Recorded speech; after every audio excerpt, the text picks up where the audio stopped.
We merry band of thieves and ever vigilant vigilantes sequestered underneath the bourgeoisie. In the shadow of the wall where they still tell tales of a gilded age before the world was blighted by the fading and the forest pushed us all inside. We welcome you to Born to Die.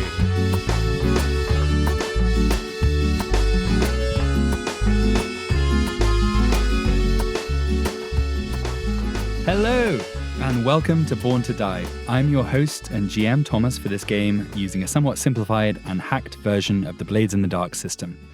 And I'm joined by my co-host Reed. Hello, I'm Reed, and I'm also your GM. We have two GMs on this show. We're unhinged. Who knows what we'll do? Only time will tell. And of course, we are joined by our lovely players. Hi, I am Natane, and I play Finraya Edsley. Hello, I am Carissa, and I am playing Alara Phelan. Hi, I'm Drew, and I play Covelandero. Hi, I'm Greta, and I play Birdie. And I can't remember Birdie's last name. Hi, I'm Ryan, and I play Starless Thrain. Last time, we met our intrepid tweens on the morning of their big birch ball game. They each scrounged up some breakfast, stopped in with a major figure in their young lives, and arrived at their game only to find out that the sixth member of their team, their good friend Benny Berra, was nowhere to be found.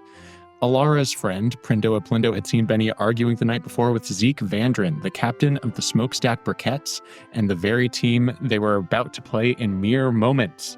Through various feats of athleticism, intimidation, and the stirring of hormones throughout the game, they extracted from Zeke that he had dared Benny to go to a place he called the Treehouse, which Benny went ahead and did, apparently having lost the capacity to feel fear in a freak avalanche accident. On top of finding out what may have happened to their friend Benny Berra, they were victorious in their big match, advancing to Lower's Youth Birch Ball League Championship game, brought to you by Serenity Natural Pastures. And we pick up right where we left off in the wake of their victory, as they have all dogpiled an incredibly proud Coach Rico. Oh, I'm so darn proud of you, kids. That was an incredible game you played out there. We did it. See, I told you guys we didn't need Benny. Well, we still need Benny. I guess. And he didn't even show up. Yeah, that is a little strange. Anyone know where Benny might be? Maybe in the treehouse? The what now? Treehouse? right.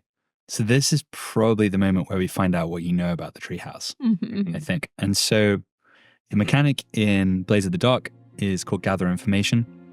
It's basically the same as Spout Lore, and that's what we're going to be doing since you guys are more familiar with it. So whoever, I think this is probably going to be Insight, right? Whoever wants to roll Insight, do so, and we will see. I was thinking I would do it because I was the one who talked to Zeke about it, Yeah. and I got 2 Okay, dots in my insight. that sounds good. Sounds good. So I take the higher 5. Okay, good. Mixed success. So here's the context that you get for free. Over the last few years, the authorities of Glimmer Falls have chopped down every tree inside the walls of the city. The official explanation is there was a fungal disease which they couldn't risk spreading to the food production facilities in the Undercroft and the Nest, but nobody really buys that. It was this huge, psychologically jarring event for the elves of the city. The idea of felling a tree would have been anathema only a few short decades ago. But that relationship has changed. The forest outside the walls feels profoundly threatening, and the trees inside the walls had been already started to be viewed with increasing suspicion and fear, particularly once the disappearances started. Now, as a mixed success, I'm going to give you something interesting, but not necessarily directly useful. The treehouse that Zeke mentioned is a ubiquitous rumor among the kid gangs of the lower Sunpool district. Supposedly, there's an abandoned mansion somewhere with a living tree growing inside it. You don't know where it is exactly, but you've heard that it's right next to the lake and that it has a roof made of copper tiles. As you guys sort of rack your brains to try and figure out all of the little details of the rumors that you've heard from other kids about this, the Coach Rico kind of ushers you over to a couple of trestle tables, which are laid out by the sides of the pitch. Maybe it's inside a little function room or something where your parents are in their cove. as part of this fundraiser they're doing for the Lower Sample Mutual Aid Society. The Magnus has provided some wine sitting there on the shelves, and your mum, Alara, has done the catering. What kind of food would she have catered for a charitable event like this? She probably made her potatoes. Mm-hmm. Yeah, she makes these really good potatoes that are kind of like crunchy, but also really, really warm and kind of like buttery, I guess. It's really good. She likes to make them for us. Very nice. Anything else that you guys think would be on the buffet table? What's a delicacy for the sort of working class in Glimmer Falls? Cobble cakes. Cobble cakes. Nice. What's a cobble cake? I think it's called that because at one time maybe there were like little crumbles of cobbly dirt in it, but now it's a delicacy, and it's just like a little cake shaped like a little slice of the moon. Oh, very I sweet. like the idea that everything is named because it used to be worse than it is now. Much better now. Which So- brings us to bug pudding. Right. So your parents there, Mr. and Miss Landrell, and what do they look like? We didn't really speak about that before. I would say, well, I don't even know their names at this point. Let's call my dad Ember, Mhm. and let's call my mom, what are we thinking? Umber? Janice. What? Janice. Janice. Janice. Yeah, let's Yeah. do Janice. Ember and Janice. Yeah, I think Ember is like kind of tall and lanky, trying his best to look the part of, a proprietor, but not quite getting it. And yeah, Janice doesn't quite care as much as he does. And she's kind of just dressing fun, lots of colors. Nice. So the other adult that you've seen here, in addition to Coach Rico, is Mother Maybe. Mother Maybe looks like a kind of diminutively sized nun, effectively. Big glasses with the extremely thick lenses at the bottom of glass bottles. And she's sort of shuffling around. Mother Maybe is the proprietress of the Lower Sample Mutual Aid Society, which helps out the unemployed and injured in industrial accidents. It's a pretty small concern, basically run out of her house, little terraced house, and she's always in need of funds. So the Landrells have very kindly offered to raise a bit of money here. So she kind of shuffles over towards Ember. Oh, thank you kindly, Mr. Landrell. This was too much, but I tell you all the lads at the society, you're going to be absolutely thrilled with this. Well, I'm happy to help with that.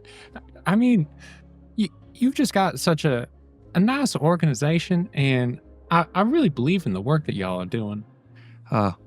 We do our best. It's tough sometimes. The people that come in, they've had a tough time, but we do what we can with what little we have.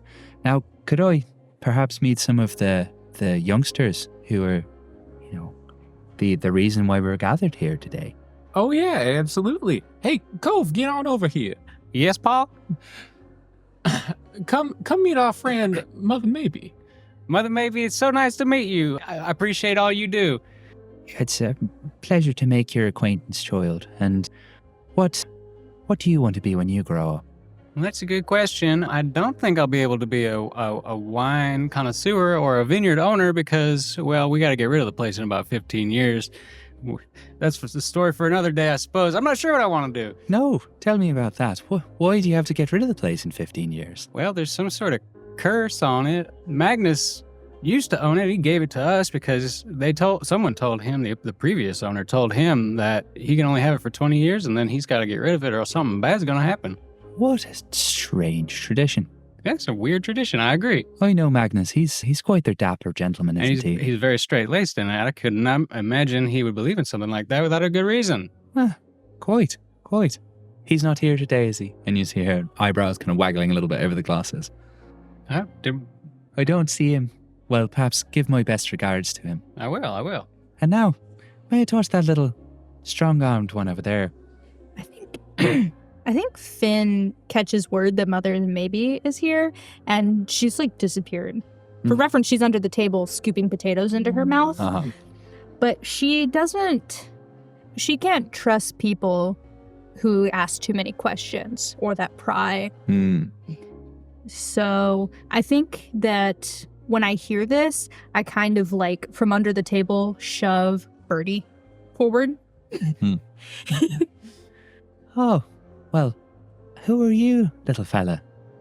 So Bertie pulls out his notebook and like straightens his badge. And he's like, Roberto, I'm with the town post. Oh, Roberto. Are you in need of a investigator? Oh, well, I mean, what sort of thing do you investigate? All sorts. I'm currently solving a case about a cow. Ah, and what's your best lead at the moment? I think the other farmer did it. Or maybe another kid who's playing maybe a prank on me too. I'm not so sure about that. But we've also just got wind of maybe a disappearance. Ah, and what disappearance would that be? It's confidential information. Oh, playing your cards close to your chest. I appreciate that.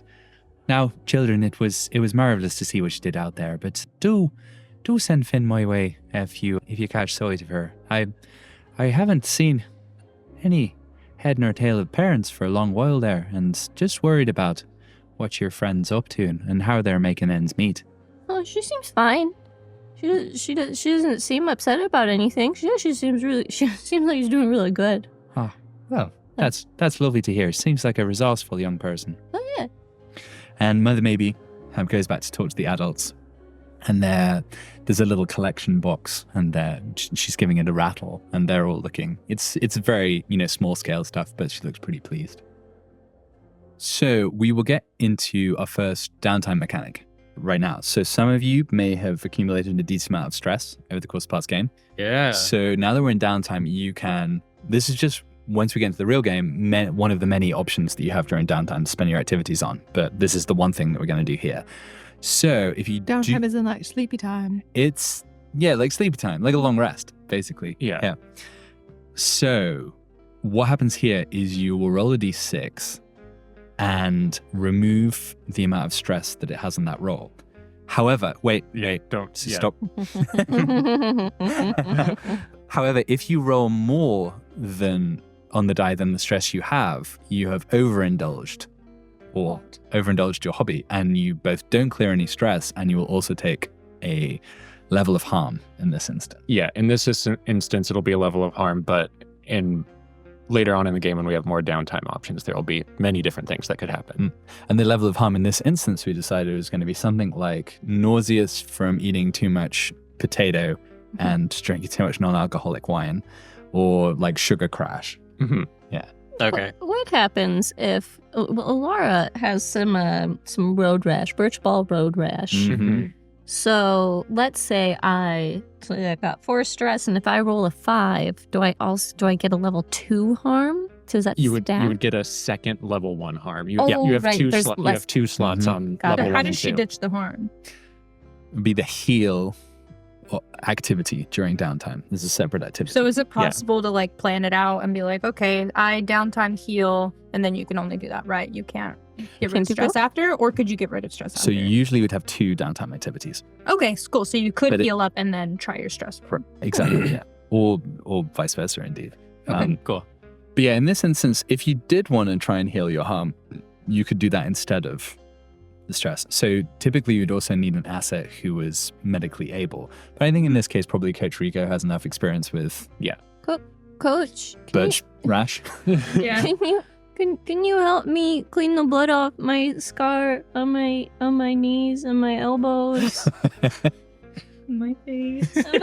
Wow, Laura, Everything. that does not look great. Yeah, get on over here, and It's I'll kind of help you numb, out. but it also kind of stings a little bit. Mhm. Yeah, it's gonna sting for quite a while, but I'll see what I can do to fix you up. Okay, Mhm. okay. I think I know someone who can make it more numb later.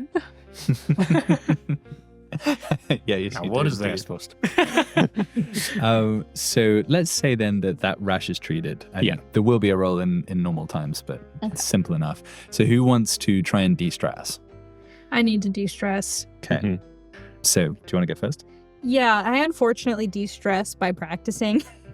So, after a stressful ball game, what better than to go back out there and just keep being that and, playing the game. So we know So you have 4 how points of I stress currently. overindulge myself usually. Yeah, I have 4 points of stress here. I rolled a 3. I'll take that. Nice. Perfect. Happy with that. Super. Who else wants to go? I'm going to put on some records and retreat to my room, Mm-hmm. do a little bit of listening. Pillow Fist. Actually, my favorite band, Iron Slunky. Iron Slunky. Yeah. And how many stress points do you have? I have 3. Ooh, Nice. risky. A gambling man. Oh. That's cocked. But it looks pretty 5e to me, but it's definitely leaning against the It's light. 5e. Okay. So yeah, you keep that stress and you also take a point of harm from you don't get enough sleep. Yeah. Level 1 harm. Tired sleepy. baby. Yeah, sleepy boy. Yeah. It's gonna be cranky tomorrow. I'm going to stay at the party, but not like really interact with anybody. I'm just going to kind of be in the corner. I want to be sewing a winner's pin for Finn, kind of like we did it. You know what? I think I'm getting this wrong. I think you still clear the stress. It's just you take the harm. I think that's it. Oh, if you roll over? Yeah. I think that's probably the right thing to do. We can check the rules later, but so Okay. you can clear that stress for now. Starless. Bertie? Well, Bertie always goes by the idiom, you can't hit the streets if you don't hit the sheets. So Bertie's Should not be saying that. real kid-friendly phrase. So Bertie's gonna go to bed and not do any sort of, nonsense otherwise. Because you don't want to be a tired Just boy. going to get a good night's sleep. Good night's sleep. Mm-hmm. Where does Bertie put the magnificent hat at night? Bertie has a bust of a old professor figure that's in his room, and it just sits upon his head. This might be the man that Bertie wants to be when he grows up. Who knows? Oh, interesting. Okay, great. So I think then we kick back off again the following morning. Mhm. Do you want to take this read? Yeah. So you all wake up in your homes. What's on everybody's mind this morning? You've just won the game. Benny's out there somewhere. What do folks think they're doing today? I think I've reflected on the Benny situation more. Mhm. And now I'm kind of team let's go find Benny because I'm mad at him. So I think I wake up and I'm just plotting, Mhm. Okay, gotta go round up the team for sure. And then we gotta go find the treehouse. So that's what's on Finn's mind this morning. Mm-hmm. Mhm. I think Kove's thinking, why didn't we do this last night? We were all super high energy, go, and we just kind of fizzled out. Well, I think maybe we're little kids. Yeah. Oh, we played a big game. We feel so good. Yeah. sure. Ow. Crash. Yeah, you went Yeah. home in Ember's arms, I think. Yeah. Just mumbling, but Benny, though. Alora is pretty stressed. She's pretty stressed out still. She probably didn't sleep real good. She kept turning her over and hitting on her new wounds, her new open wounds that still kind of hurt. Oh. And then she's really worried. She's really worried about her friends Benny, and she's really trying to figure out where, trying to be brave.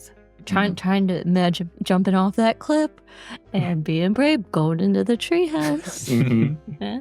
Mhm. Nice. Yeah, I mean, Bertie's been out since about 4:30 in the morning. And first thing I did was I pulled out maps of the city, see where the lake is, and tried to discern if there is any historical records at the office about if there's a big mansion on it. Oh, that's nice. Mhm. Yeah. I mean, do you want to do an insight roll for that? I think Yeah, so. why not? Yeah. Why not? Insight. So I would roll That's 1. You have one one bubble. dice. Yeah. Do I get anything about You beneficial could, for? you could take a devil's bargain. You could push yourself. Mhm. You could. I think those are the ones that will give you more dice right now. Oh, I think at this point, Bertie was gonna take Devil's Bargain. Why not? What would Devil's Bargain look like here? So you're trying to find information. How about this? What if it's not at your house? What if it's at the local library and it's a section that children are not allowed into? Mhm. And So you're going to get collared by the librarian. You're gonna get your library card suspended. Yes, Yeah. exactly. wait, and I have to get. That's the Devil's Bargain. Yeah. Yeah. Well, I think Buddy's willing to take it. I think what I did is I dressed up in my fanciest outfit and I went in posing as an adult. And I'd like drawn on a little beard and put some like lift shoes on to make me taller. I truly wish I was here under the trench coat. Yeah. On my shoulders. That beard isn't gonna go away when we're No, that's an all day beard. Does Betty call this alter ego anything? Her name? Just calls him Ronaldo. Oh, Roberto and Ronaldo. Pretty original. I didn't think Miss Finnegan would get it. Okay, Mr. Ronaldo. Yeah. Okay, Go ahead and roll your 2d6. All yeah, right. we still need to see whether you're going to find any useful information. And it means that I take the higher one? Yeah. Yes. 2d6? Ooh, What is that? That means, and what does that mean? I get a 2? Well, when you okay, got a 2. That's not good. No. Can I take another? Can I push myself? Not retroactively. No. No, Yeah. but I can't again. You have to do it before you roll. Mm-hmm. How about this? You bargaining, I love it. The negotiator. I mean, Bertie's a very charismatic child. I know that's surprising, but he really is. Can I just have to like charm my way out of this being caught? And I don't my way I don't into think it. so. I think that was the resolution of the roll. So fuck me. what could you possibly have learned that is again not directly useful, but gives us a little bit more color? Okay, how about this? There is a section of the library which has a bunch of property records in it, and you could see that there was some section that had a bunch of like large houses in that seem to correspond. You're like, okay, then this treehouse must be pretty big if it's got a tree growing up inside it. So you're looking at those, and you could see that there's a bunch of large houses. It was kind of a dusty section there. So like it didn't seem as if it had been updated very recently. It seemed like these houses, like some significant section of large houses in Lower Sunpool District, had been abandoned because they just hadn't been touched. Again, you don't know where it is directly, but that will give you something. So what's the penalty though for the failure in the roll? Would I get penalized on top of losing my library card? It's a failure, yeah. Yeah. Just double failure. Losing the library card was the devil's bargain. Yeah. Pretty Yeah. big price. I mean, we definitely see a like cut screen. What's it? Flat screen? The one where you're running and then you're suddenly still like photograph. A freeze frame? Freeze frame, that's it. Of being chased by the librarian. How about the librarian's really buff? Like when he goes to grab her, your hat falls off and it gets stepped on. So it's just A crumpled hat. muddy boot print on that thing. Will not allow that. I feel like So suspended library cards pretty rough. this is an opportunity to roll to resist a consequence. Yes, Yay. perfect. How do I do that? Okay.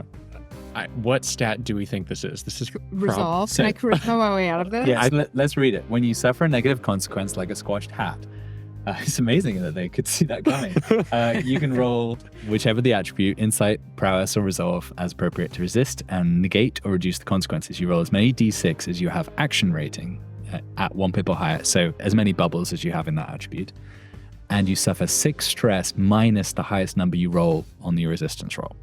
That can be devastating. Yeah. Let's do it. Okay, so what do we think the resistance attribute is for this? Yeah. How are you saving your hat? Your hat has fallen off and it's about to be stepped on. What do you It's do? fallen off and about to be stepped on. I think Birdie's going to, like, dramatically just fall and try to, but like, feign that I'm going to, like, pass out like a little child. So acting. Yeah, acting. And then try to get the guy who's stepping on it to try to, like, lunge and save me. Nice. I mean, that feels Yeah. social to me. That's Yeah. resolved. Yeah. Yeah. Give us the resolve resistance roll. And you're So, quite a resolute young man. yeah. I take my role really seriously. So, okay, I got 2 bubbles for resolve, so that Yep. means I, You roll 2 dice. and then I Take take the the higher. highest one. Yep. That's right. That went so well last time. Yeah, Double sixes. Double 6 is special. I think you clear a stress. Yep. It's a critical success. One point of stress goes away. Your hat's cleaner. That's the greatest performance in Yeah. the history of Low Sample Library. I think it wasn't a performance. Birdie does nearly faint. Yeah. So After that, Bertie pulls out his diary and writes, "Dear diary, today I saved my hat." is it the diary that tucks into the hat? Yeah, for sure. Yes. I want to note this performance for future. When I went to college. Fainting always works. And the door of the library opens and Betty strolls out to just the sound of quiet applause. Bravo, young man. Okay. I'm going to do like a little flourish of the hat down my Who feet. do we have next? Starless. So part of why I lost sleep is because I spent some time in the workshop trying to come up with a gadget that might be helpful if we go to the treehouse, because I'm kind of nervous about that. And I'm also kind of nervous about whether somebody's going to find out why the lights went out at the stadium. So yeah, I'm trying to create a device that's going to be like I was thinking like a multi-purpose belt, sort of like that has a grappling hook on it, and Like little boomerangs. little boomerangs, but also it contains a little bit of like a slippery, like an oil, like in motor oil, so that I could leave a little trail of motor oil behind me, and some kind of illumination. Mm-hmm. So this, This is a big ask. right. So typically this would be a project Yeah. that you do during downtime. And Yeah. so it'd be a pie or a cake with like 4 to 6 pieces in it. And then you would make a roll with the appropriate attribute. And then depending on how successful that roll was, that would be how many pieces of the pie you would tick off. Okay, can I do that? So I think this sounds like, okay, so perhaps how good you want this belt to be, that's going to determine. And it's basically going to be like the adventuring pack, like it'll have 2 uses. I mean, ideally, I would like it to be extremely effective. So that will take a lot longer. That's the point. So Okay. that'd be more pieces in the pie. All right. So how much time do I, like, given the time that we have narratively, what's the best I can expect? I think 1 to 2 uses of the quantum superposition of items in your utility belt is the best we're going to be looking at. Okay. And that's going to be a 4 pie. Yeah. So you may not even manage that, but you might. So Okay. you need to succeed greatly, I think. Yeah. All right. So, and I have an intuition insight is an insight roll. Okay, so let's do our position and effect. Yep. So position is controlled, like nothing bad's going to happen. Effect, I think, can be great because you've got the workshop. Yeah. Right? Does that make sense? And Thanik is definitely down to stay up all night helping you make Yeah. something. Nice. Yeah. So controlled greater seems right to me. And this is an insight. Do you want to devil's bargain or push yourself in any way? How many? So it's 2 die, and I take the highest if I have 3 insight.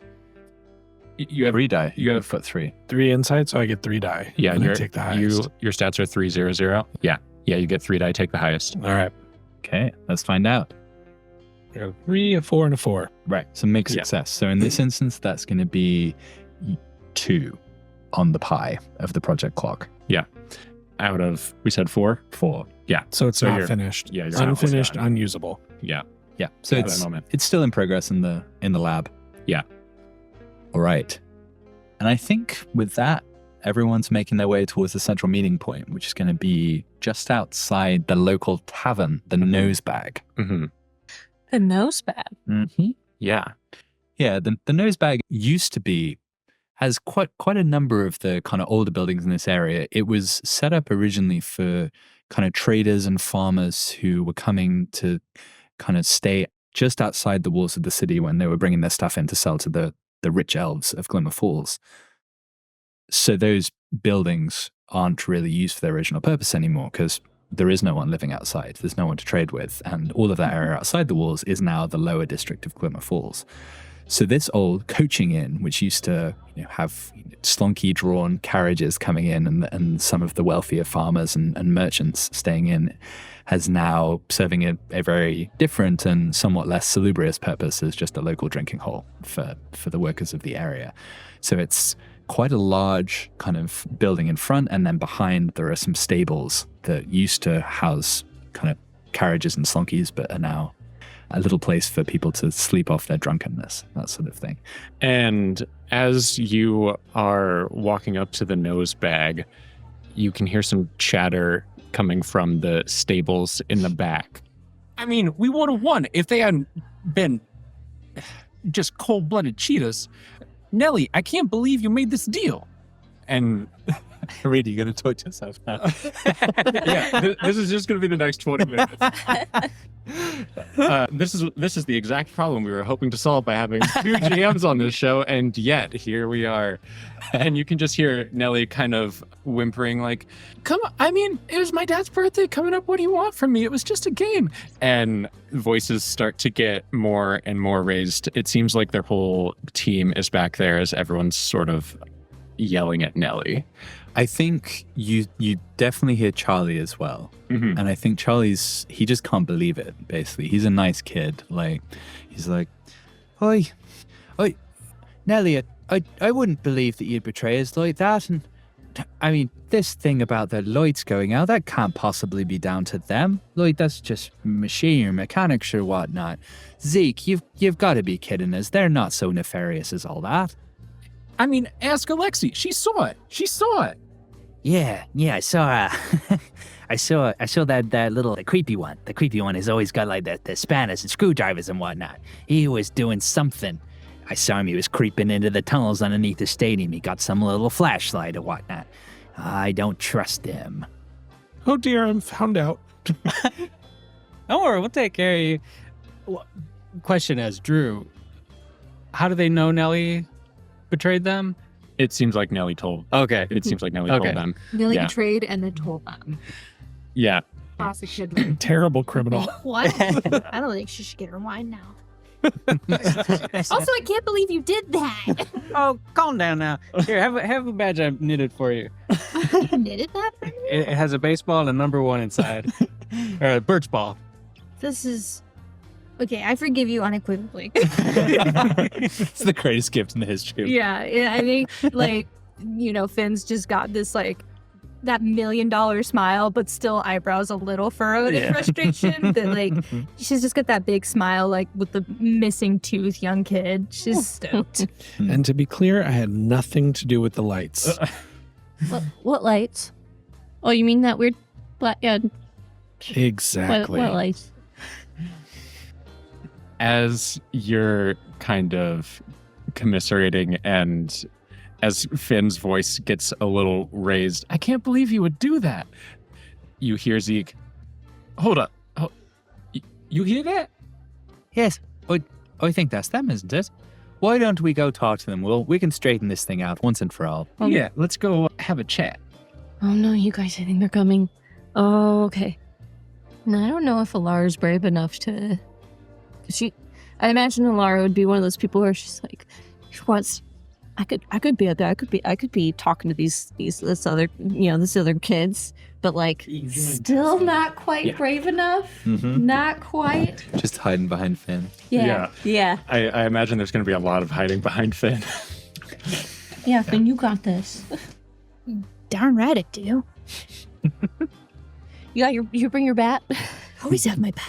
I mean, Starless has a lot of anger, maybe, but not a lot of prowess or strength or Just kid. just a kid. It's just kid. Well, Alara wants to be brave. She thinks about being brave all the time. And dreams about it. Jumping off the waterfall. What's our game plan here? You up front. We can't beat them up as much as I want to. We can't beat them all up. Well, we might be able to beat them up in the press. Birdie's my favorite character.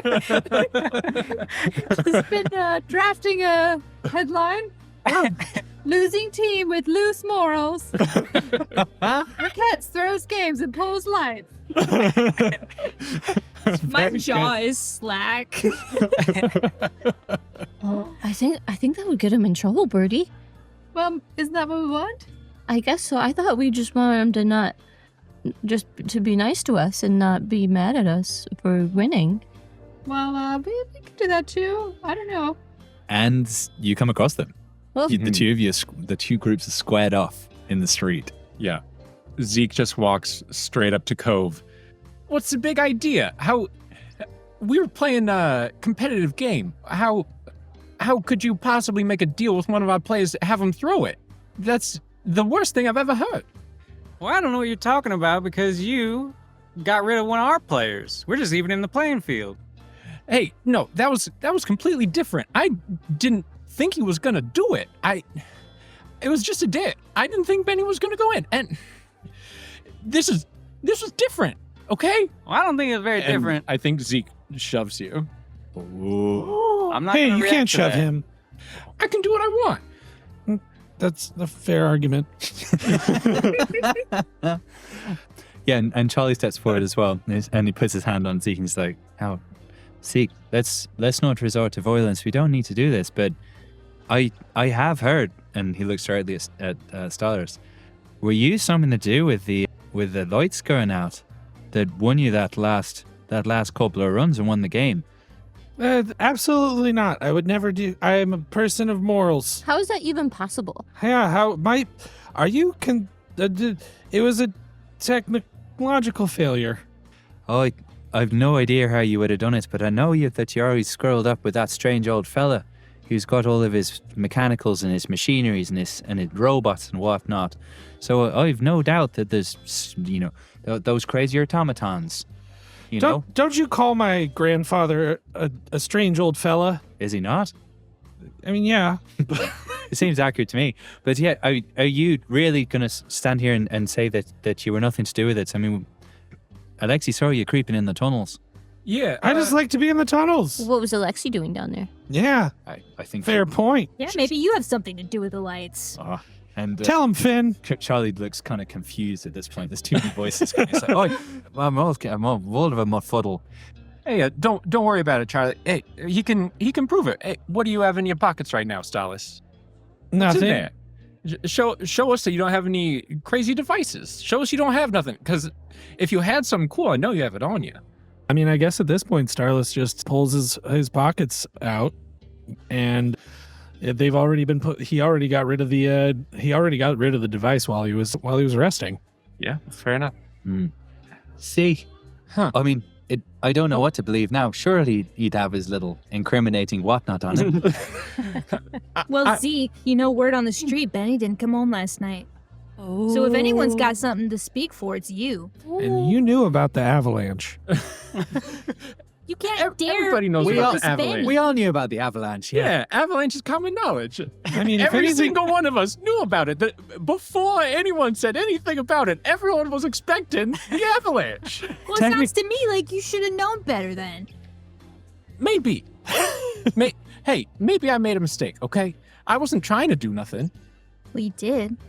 And maybe none of us were trying to do nothing. And maybe your birch ball team sucks. But at the end of the day, we gotta go find Benny, and it's your fault. Zeke's I think I'm in his lip- face now. Zeke's lip starts to just quiver a little bit. Our birch ball team doesn't suck. Zeke, don't you worry. Our birch ball team doesn't suck at all. I don't know whether we lost because of malpractice or some cheating or bribery or whatnot, but we would beat you all in a fair and square game, I'll tell you that much. We beat you down a player. So I'd like to see you try. Hey, This is we all were on the playing record, more than kids. down a player because you had one of our players on your team. How about this? I mean, this should have been a game of one-on-one strength and fortitude. What about you and me, Finn? We arm wrestle for it. Right now? Right now, here in the stables. Finn would totally win. Finn, you totally would win. If I win, you admit that your team cheated and you put it out in your little daily journal, Bertie, that, let's fair, we all read it. It's absolutely fantastic stuff. Thank you. Yeah. It's I- peak journalism. Don't call it little. I'm absolutely desperate to find out what happened to that cow. I swear to God. Was it McFrederickson? Stop holding out on us. Okay. I'm putting that in the bet too. You have to say that your team lost, and we also get to find out right now what happened to the cow. And what do I get? What do you want? All right, team huddle. You huddle with my team. What do we want? I mean, take us to the Zeke. treehouse. Yeah, they take us to the take what I treehouse. can get. They take us to the treehouse? I know where it is. Yeah, I think they have to go in first. Yeah. Yeah. But they also have to admit that their team sucks, right? And they have to admit Maybe that their that's the team main sucks. thing. Oh, then you could On publish. the record. You could publish that story that you've been writing. Yeah. Poor. Been drafting it up. Don't worry, I've been noting this thing. I think they have to give you a quote for your story where they admit that they're losers. I mean, they've been quoted this whole entire time. So All right, enough of this stalling and kerfuffling and all that chat. Let's get down to the muscular business. All right. You agree to our demands? Wait, team huddle. No, you've been huddling long enough. Yeah, quit huddling. What's with all the huddling? Yeah, huddle So much You huddling. not have a very good relationship with your team, Zeke? It's a huddle puddle. Maybe you'd be better birch ball players if you huddled. We huddle. I've never sometimes. seen I've never you seen you huddle. Zeke, I do wish we huddled more. We can start huddling I more. got into this for the huddling. At least twice at practice. We can huddle, all right? Okay, deal. Twice. Only twice. Well, we're I gonna, said at least twice. At least. Hey, what are your demands? All right, Cove, tell them our demands. well, we want you to lead us to the treehouse because we're not quite sure where it is, and you're gonna go in first, and you're gonna admit that you're not a very good team. On the record. On the record. Well, I mean, I don't think we can go in first, right? Oh, we can show you where it is, but Yeah. for reasons that become apparent, I ain't going in there. no, we're not going to go in there. Mm-mm. We got our families to think about and whatnot. Sounding pretty chicken. Hey, Starless, This, I'm almost 6 feet tall. I'm not worried about my manliness. You're going to change your birch ball team name. Oh, change it to what? The Chicken Briquettes. See, what do we think about that? We'll take them to the treehouse and we'll change our name. Yeah. Yeah. Honestly, it's kind of got a great ring to it. I kind of like it. Like the Chicky Brickies. Yeah. Maybe we change it anyway. Team, I do hate that it sounds delicious and it was my idea. They're We're going to taking open a dibs on food that truck. name. I'm filing for the trademark right now. That just sounds so tasty. How? It's a I box. know people. It's a box in the middle of the neighborhood. Yeah. Trademarks. Yeah. Okay, so I reckon this is probably an opposed prowess roll. All right. Yeah. No, I'm pushing myself. Oh, Can I also aid? Heck How do you yeah. wanna aid? How you gonna aid? So I made a second knitted thing for her, or for him, them. Oh, her. Her. Yeah. Sorry. And it is a nice glove for your arm wrestling hand. Ooh. And it says it has a baseball on the palm and it's a number 1 in there. Yeah. Birch ball. Sorry. Birch ball. What is this baseball? I don't know. Multiple people It's not going to catch on. One, I think. Yeah. Well, then, Buddy, we'll just sit back and record this story for posterity.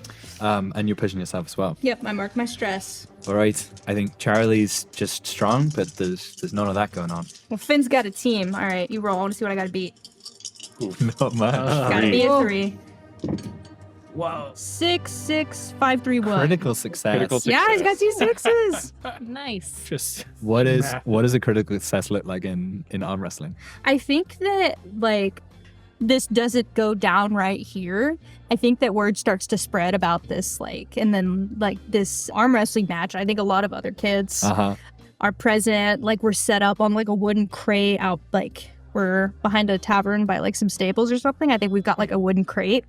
You know, somebody counts down. I think on 3, I smash his hand through the wooden crate. Nice. And just send him to the ground. And, like, this is a kid that's, like, got, like, 2 feet on him. Yeah. And yeah, totally dazed. Charlie looks up and you hear kids in the back go, he hasn't got an arm. He's armless. Armless Charlie. Armless Charlie. And he looks up, Armless he's like, Charlie. and you see him start crying and he just runs him. Hey, he's still got an arm.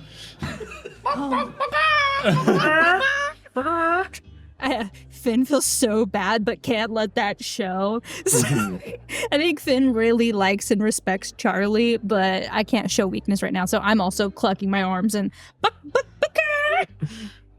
I think the last two members of their Birch Ball team who we haven't met yet, Wilbert and Filbert, go running off after Charlie to try and console him. Come back, Charlie. It's not so bad.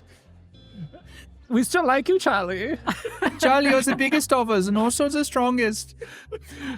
You're my favorite player on the team. Sorry, Persa. They're twins, if that wasn't clear. Yeah. Come on, let's go. Yeah, let's go. Let's go to the treehouse, I guess. What?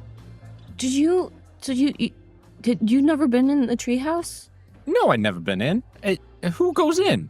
It's the scariest place I ever seen. Then why would you bet anyone to go in there? Why would you dare anyone to go in there? I didn't think he was going to do it. I thought everyone knows Benny's a fearless guy, but even a fearless guy's got to know how to stay safe.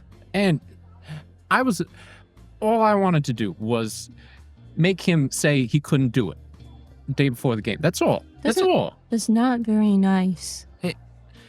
You full on cheated, okay? So Do you see this dry blood on me? okay, you Alara, maybe not. Maybe, Does this look like cheating? I believe you Alara had nothing to do with it. Cove, your teammate cheated. Do you think he would have had to do that if Benny was here? He did it before Benny went missing. That's not true. It happened in a flashback. Okay. And as we all agree, I had nothing to do with the lights. Listen, I already arm wrestled for the fact that we didn't cheat, so drop it, Zeke. Okay, I won't tell anybody, but I know. I guess certainly Zeke, but any of the other gang members who are familiar with this area put their fingers to the lips as you're getting up towards the water margin. Mm-hmm.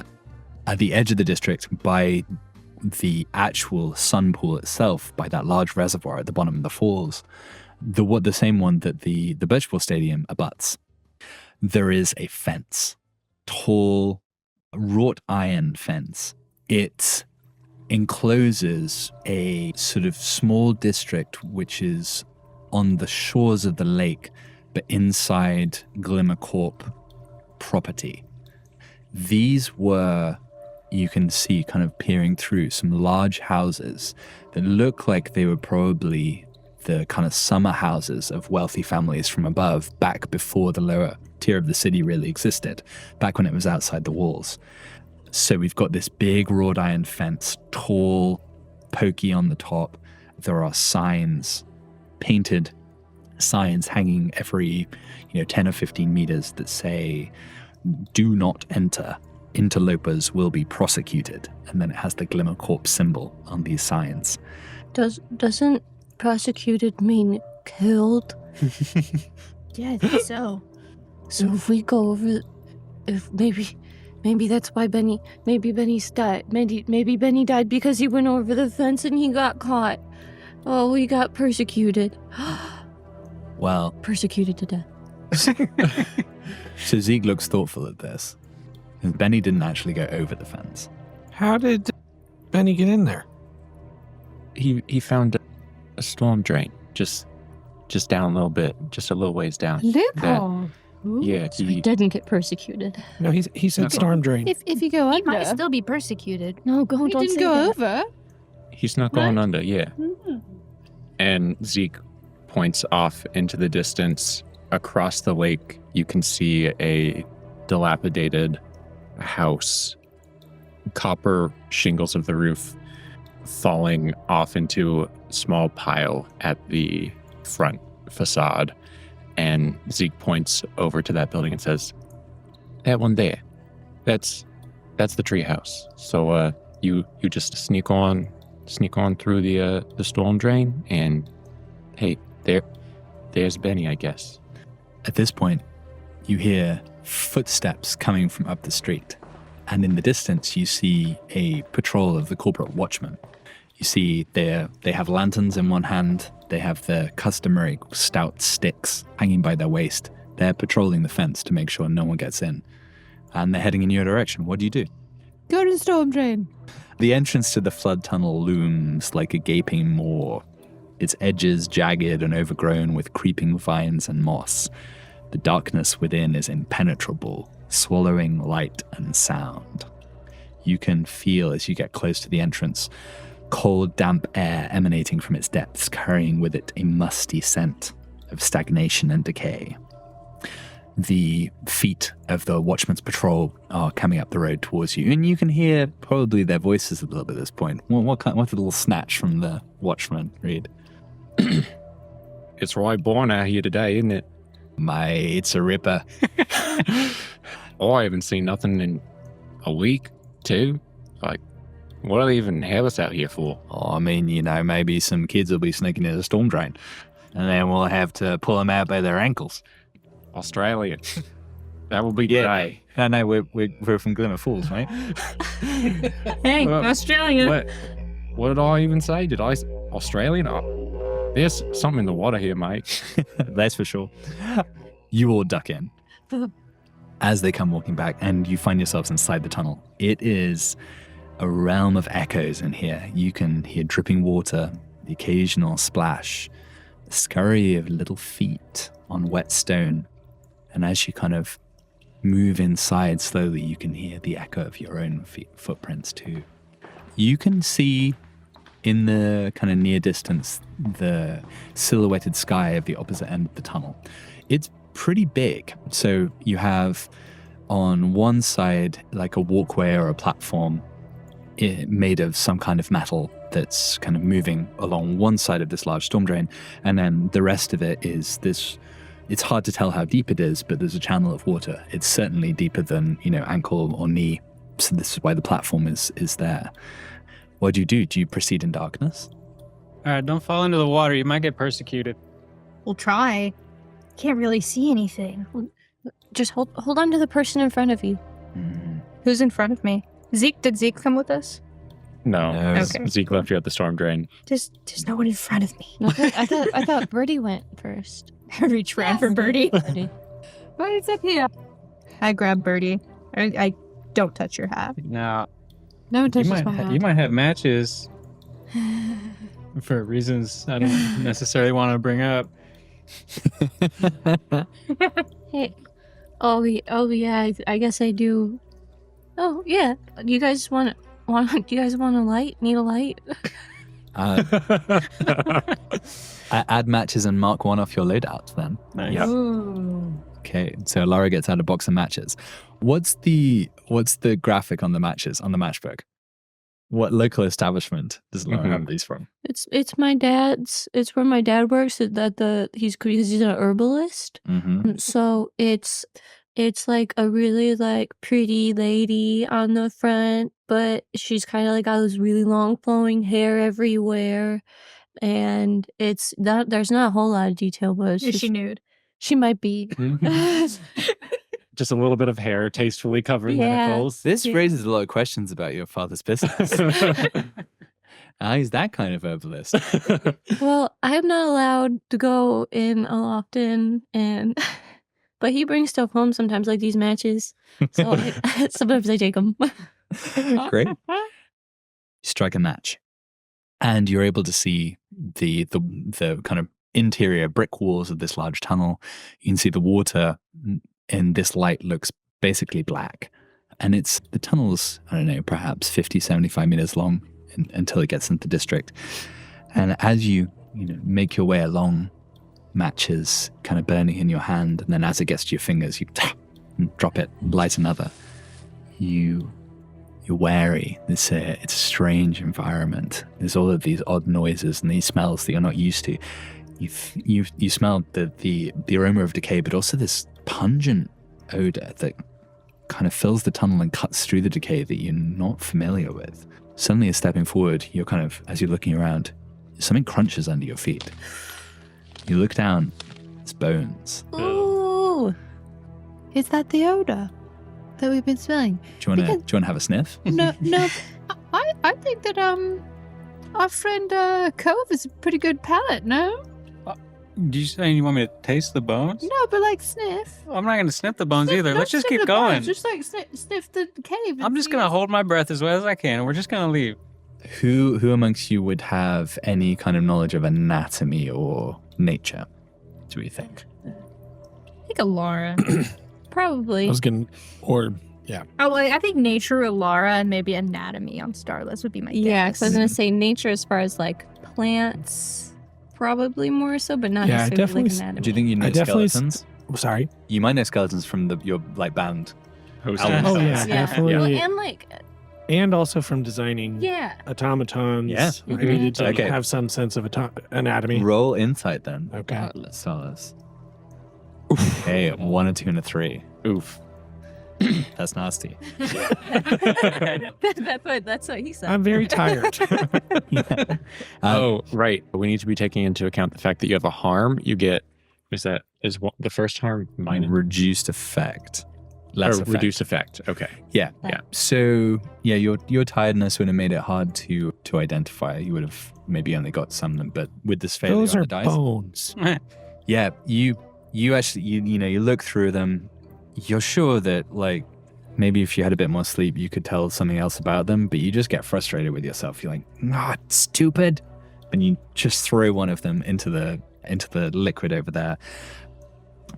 Starless, what if that's Benny? There's a splash, and then there's like a gloop. Oh, no. Looking down at the bones, you see there's not just bones, there's some shiny things in there too. Something that looks a bit silver and something that's in kind of looks like a bit of china. Do you want to stop and examine them, or do you want to keep hurrying along as fast as you can? Maybe just take a little piece and bring it with us. I mean, you're sort of saying I want both. I'm going to make you make the choice here. You can either examine these and it'll take some time, or you can hurry on. I've got enough matches if you want to look at them. Mm-hmm. We heard a rumble after the splash, right? I think that was I just like think showing the water was thick. Oh. Yeah, it was kind of Was like it? a bubbling Oh, sound okay, in yeah. the water. Like we are like Well, started to. I mean, it sounds like Finn's watching the water, so I'm going to give you Yeah. this also, Finn. You see a kind of weird ripple go across it, and then you also see something underneath that doesn't look like the reflection from the matchlight. It looks like a kind of weird bioluminescent pattern underneath the darkness of the water. Yeah. And it's gone as soon as you look at it. Cove. Yeah. Something in there. Yeah, we should just leave. I don't care about no bone. Yes, let's leave. Quickly. Yeah. We're All right. heading Forthwith. further in. Well, just stay away from the water. We'll be all right. So who wants to lead the group roll? This is going to be a prowess roll. It's basically to kind of hurry along and keep I'm Keep balance. alarmed, so I want to keep us going. I know that my fellow nerds want to peek at bones and whatnot, so I'm gonna usher everyone to keep going. You're hustling people along. So, I'm all right, hustling. everyone roll prowess then. Finn is leading the roll. How do you roll prowess when you don't have any prowess? Roll 2. 2, take the lower. Oh, great.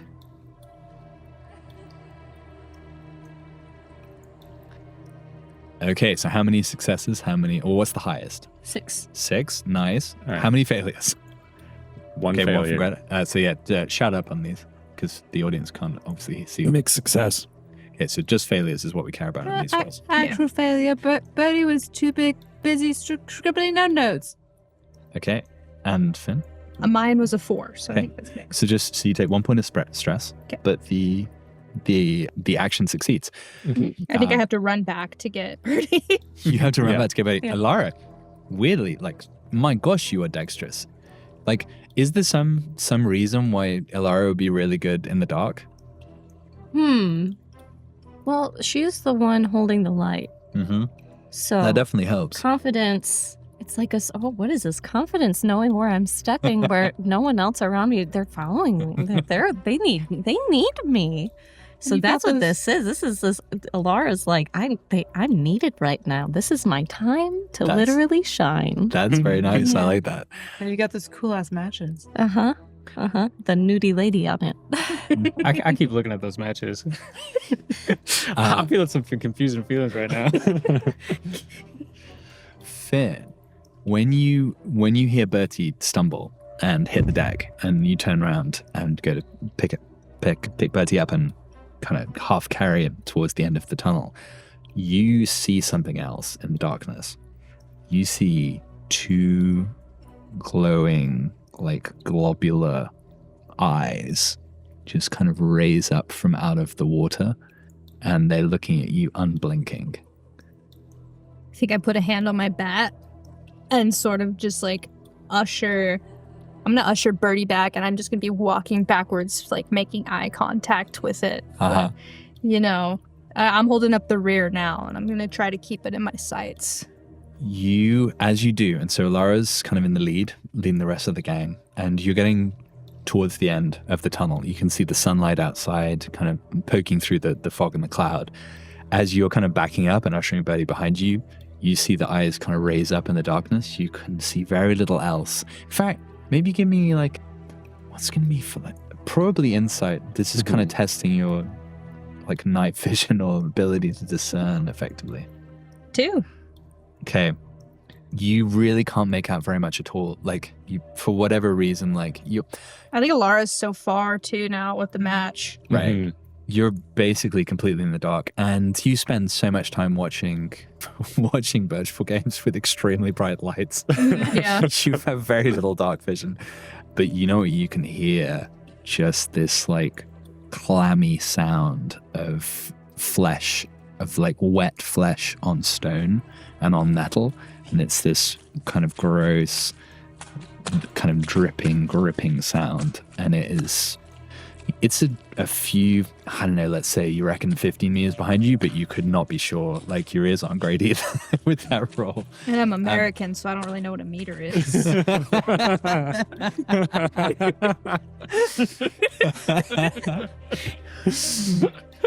It's like a yard. like a It's yard. like the exact same thing as a yard. You mean like the place where grass is?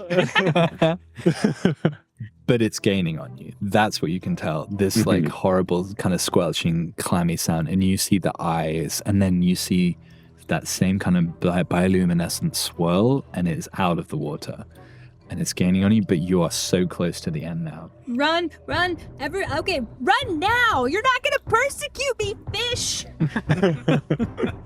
You tumble out into the sunshine, and Alara's there, kind of shaking that last match. The rest of you are all sitting outside, and Finn, you see something very, very vaguely just kind of disappear back down into the water. You really don't know what it was you saw, but it felt very frightening, very malevolent. Oh, Finn is pale. Very hungry. Pale with the cold sweat. Not happy. And you're on the other side of the fence. You're in this district that they call the water margin. It's eerie here. You're so used to in the Tangle and other parts of Low Sumple, and even more so in Terminus. It's always loud. There's there's industry going on. There's business. There's people selling things. There's pigeons with carved flutes tied to their feet. It's a loud place. This neighborhood is almost silent. You can just hear this soft lapping of lake waters against the shore. As you turn around and start kind of surveying it, some of it is partially flooded. It's quite a flat, low-lying area. There was a sort of beach next to the lake. There are a number of these large houses, dilapidated in various ways, all kind of these interesting, kind of unique architectural styles. They're clearly commissioned by the great and good with fancy taste. But now the paint is peeling. The wooden structures that are so beautifully carved are starting to warp and rot. You can see shattered windows, and others are grimy with years of neglect. And then in between these estates, there are like inlets and canals. And you can see boathouses on some of them, and some of them have kind of like rowboats with their bottoms staved in. That clearly these were places where the wealthy could, row their boats up to the house or into the interior of the district so that they didn't have to share the roads with the hoi polloi. So you've got all of the big houses and little bridges and boathouses. That's the kind of shape of the district. You can see ivy creeping up the walls. You can see where there are kind of paved roads, there are wildflowers and vines creeping up through the cracks. Do we see the not Australian patrol people on the other side of the fence? Can they see us through it? You can very faintly hear them. But you came a good 75 yards. Know what that is. So no, you can't. They're not really in sight now. Okay. Mhm. Oh. You can just hear faintly Australia. Good What eye. in the heck is in Australia? I think it's a candy. We know guards love candy. I think you're Yeah. I think you're right. Finn, what did you see back there? It's like two creepy fish eyes. It was really dark. They were shiny and like they were on fire underwater. All right, we should pick up some rocks or something. We don't know what we're up against. Let's arm ourselves. Yeah, Like, That's a good I'm plan. gonna look for a rock. Sure. I mean, that doesn't feel like something you need to roll Right, for. okay. But there's rocks around. Yeah. How big a rock does Cove go for? Enough to palm, Mhm. but yeah, not too heavy. Birch ball size. Birch ball size, yeah. Yeah. I'm looking for something kind of like a sturdy staff of some kind. Some driftwood. Yeah, piece of solid hunk of wood or maybe Okay. metal, like some rebar. So what you see, I think, there is a boathouse that is nearby, and you can see that some of the panels on it are coming off. Okay. So you can maybe grab some wood off there, or you could even proceed inside if you were feeling intrepid. Can we look in the boathouse? I'll go in. I'll go in if you go in. You're so brave. And Laura completely blushes. Yeah, you push on the door and it just falls in, and you see, what might the kind of interior of a boathouse for a wealthy family kind of look like after all of these years of decay? Mm, Probably like the prow of a boat sticking out of the water. Right. mhm, mhm. I think you've got some oars hanging on the wall. Mhm. Yeah, that, lots of things hanging on the that walls. might be where you yeah. could get your Yeah. Your Oh, pole staff. I'm gonna inspect the oars, see how sturdy they are, and Right. Yeah, definitely a couple of rotted ones just kind of snap as you pick them up, but one towards the back of the boathouse furthest from the water, it seems pretty sturdy. okay, I'm gonna take it. Does Alara find any rope? I think you definitely find some rope in there. Yeah, what kind of rope are you looking for? Well, we don't know if Benny is high up or low down, so something that can hopefully hold Mhm. him either Mhm. way. Yeah, I think you could So, definitely find some like, rope. Yeah. I don't know proper rope words. A coil. A coil. You can find a A coil nice of rope. coil. Yeah, I think it was tying up that prow of the boat Ah, to that'd the be dock, and you can untie it. Okay, then I got some rope. Like, what else might you find in a place like this that would tell you a little something about the kind of personality of the family or the people who left here? I bet if there's like it's a boathouse. Mm-hmm. If there were like bottles of booze. Mm-hmm. Yeah, if it was like Empty. Yeah. Yeah. Like little stashes. Okay, so what you find is a picnic basket, like a wicker picnic Okay. basket, and it's been torn open. Some animals got into it and eaten any scraps of cheese or crumbs of bread that were ever in there. There's some cutlery in there still, though. The glasses, the kind of picnic glasses are smashed. There were a couple of bottles in there. The corks have come off and they smell terrible. Yeah. But yeah, there's some knives and forks and such in there. And you see just the kind of, it's very mildewy, but this checkered blanket, like very carefully folded at the bottom. Mhm. I feel like there's also some kind of like religious iconography on the wall. Ooh. You know, like some live, laugh, love. Or no, Yeah. eat, pray, love. The two best days in an elf's life are when they Yeah. buy a boat and when they sell it. So many piles of past due mortgage. There's- Yeah. Women love me, fish fear me. It's like a curmudgeon beaver that lives in here.